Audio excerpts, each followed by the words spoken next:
అరే టైం అవుతుంది, జల్ది పెట్టురా. ఇగో మమ్మీ, ఏదన్నా పని ఉంటే ఇప్పుడే చెప్పు, తర్వాత గుడ్లు తీసుకురా పాలు తీసుకురా అని దుఃఖనం దోలినాం అంటే అస్సలు పోని చెప్తున్నా. ఏ ఉత్తగా చూస్తే ఏముంటుందిరా, చల్లగా తాగాలి, సిక్స్లు కొడతా అంటే చప్పట్లు కొట్టాలి. సార్ ఇవాళ డ్యూటీ పొద్దుగాలనే చేసుకొని పోతా సార్, పొద్దుకి మ్యాచ్ చూడాలి. ఇగో గిట్లున్నది ఐపీఎల్ క్రికెట్ ఫీవరు. టీవీల ముంగట చూస్తే కిక్ ఉండదని గ్రౌండ్లకు లైన్లు కడతారు, టికెట్ల కోసం తనలాడతారు.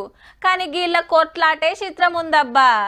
ఐపీఎల్ టికెట్ల పంచాయతీ ధర్నాల కాడికి వచ్చింది. సన్ రైజర్స్ ఓనర్లను బెదిరించి సర్కార్ ను బదనం చేస్తాండ్రు.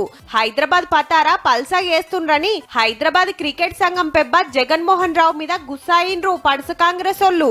ఉప్పల్ స్టేడియం ముంగట్నే శిగమూగుతుండే వరకు పోలీసులు వచ్చి పట్టుకపోయిండ్రు. ఈ రోజు టిఆర్ఎస్ అడ్డతోని, ఈ రోజు అధిష్టానం అడ్డతోని జగన్మోహన్ రావు ప్రతి ఒక్క మ్యాచ్ టికెట్ బ్లాక్ లో అమ్ముకుంటున్నాడు.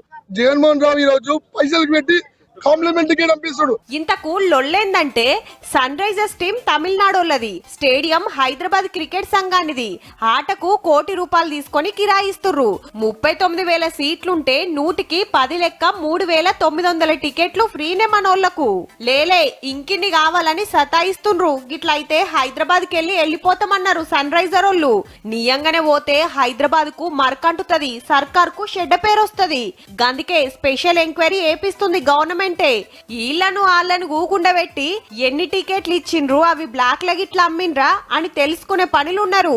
గ్రౌండ్ లా ఇంత జరుగుతంటే క్రికెట్ సంఘం చైర్మన్ గారు పత్తాకులేడట. మేం మాట్లాడుకుంటామని తప్పించుకోబోతుంటే గవర్నమెంట్ వాళ్ళు ఏం ఊకుంటలేరు. మీ టికెట్ల ఆటలా ఎవరు గెలుస్తారో ఎవరు ఓడిపోతారో గాని ఫ్యాన్స్ కు ఎక్కువ టికెట్లు దొరకతట్టయితే చూడుర్రి జరా.